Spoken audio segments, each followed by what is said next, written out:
This is my review for Free Solo. Just saw it tonight at the Roxy. The place was packed. A lot of people there, even though it's been in theaters over a week. A lot of people were really excited to see this, as they should be, because it's a story about Alex Honnold, who's age 32, back on June 3rd, 2017, so just a little over a year ago, became the first person ever to climb El Capitan free solo, which means without rope, without equipment, which is 3,000 pretty vertical feet without anything. Yes, takes a lot of guts, which is an understatement. Obviously, he was very familiar with this route, and practice makes perfect. He was meticulous in his preparation and the notes he took on where he was going to go and how he was going to achieve this. And he practiced this route a lot with rope before he ascended without rope, obviously, before he free soloed. So yeah, June 3rd, 2017, he started around 5:30 a.m., still dark out, and he finished at 9:30. So that was the time of day. The film focused quite a bit on his relationship with his girlfriend, which I guess makes sense because the type of person he was, the risks he took, obviously would put certain stresses and stresses on a relationship and all that. One of the conversations they had, which was kind of interesting, gave you insight into what his mindset was and how it, fair to say, differed from most people, is his attitude on death and saying that, we all die sometimes. If something happens to me, all that happens is it shortens my time here. Death is unavoidable. I'm doing what I love to do. And all that would happen if I fall and die is it cuts my life short. That's it.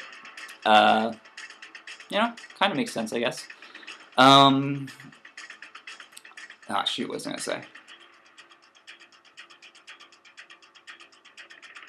Which is, and she described him as brutally honest and kind of non-emotional. I think others kind of saw him in a similar light. But everyone definitely had respect for him. That goes without saying, because he did what he loved to do, and he didn't let any obstacles stand in his way. He didn't change himself for anybody, which is definitely pretty cool. He just did what he wanted to do and went his own way.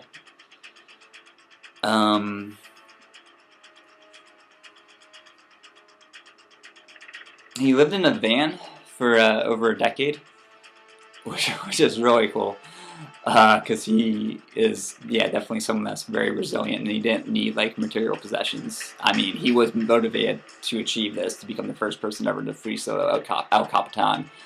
First and foremost, because he wanted to, and because that's what he loved doing. Fame and glory, came second, and he obviously made a career out of this, but he was fortunate enough to just do what he loved to do as a hobby. And that was the other interesting thing. Is by the time he ascended this, he had plenty to lose. I kind of went in with the assumption that, maybe he was a loner, maybe some of these climbers had nothing to lose, and that's why they took the risks that they took. But that wasn't really the case with a lot of them. And him particularly, and others in the film had fulfilling careers. They made a living doing this. I think they were financially secure. They were doing what they love to do. He was in a steady relationship, and he had good friends within the climbing community. So he kind of checked all the boxes for what you think might make a person happy. So he had plenty to lose. But despite this, he still put his life in danger. Even though he did have plenty to lose, which was interesting. Goes without saying, he had ultimate focus, and it kind of requires someone to be not very emotional to achieve what he achieved.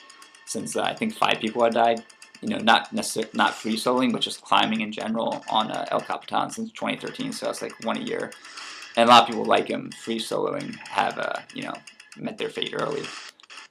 And it will be interesting to see what happens to him in the years to come. Is he gonna like live a long life, or is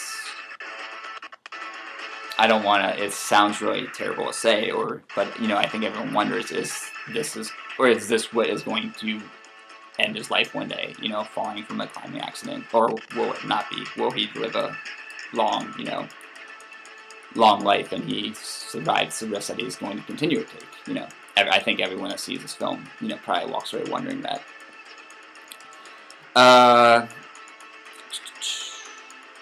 Just in the vein. Yeah, I think I mentioned he did this in less than 4 hours, which is just incredible. Very fast time to ascend 3,000 feet of this difficulty. So one of the questions that was not raised at all in the film, which I really wish had been, is how many people would have free climbed this route and been successful at it had it not been the fear of dying?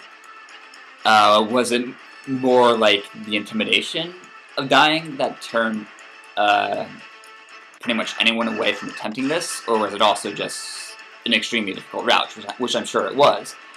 But I would have liked someone to kind of take a guess at how many people could have achieved this, if it weren't for the fear of death, which is obviously a big deterrent for a lot of people, obviously. What we got here.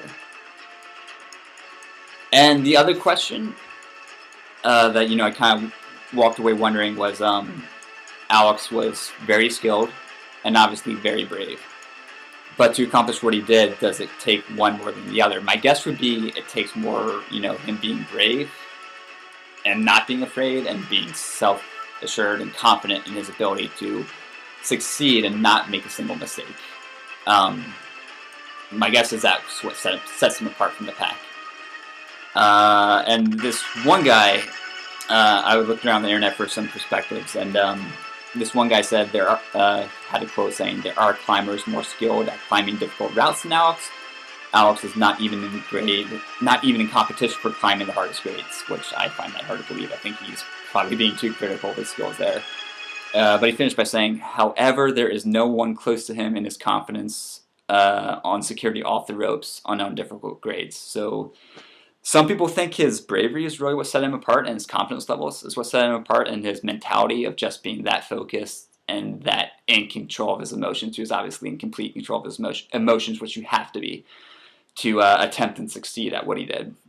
And there are also some people saying, which he obviously goes without saying, was an elite climber and exceptionally skilled, but they're saying that's really what set him apart. So differing our opinions of his skill versus bravery, which was more essential. My assumption might be his bravery, because I think the mental aspect is probably the most important for what he did, but differing opinions there. And I think I touched on everything that really kind of intrigued me about him and what the film had to say. Yeah, go check it out. It's a good film, and it's interesting. And quite the accomplishment, that's for sure.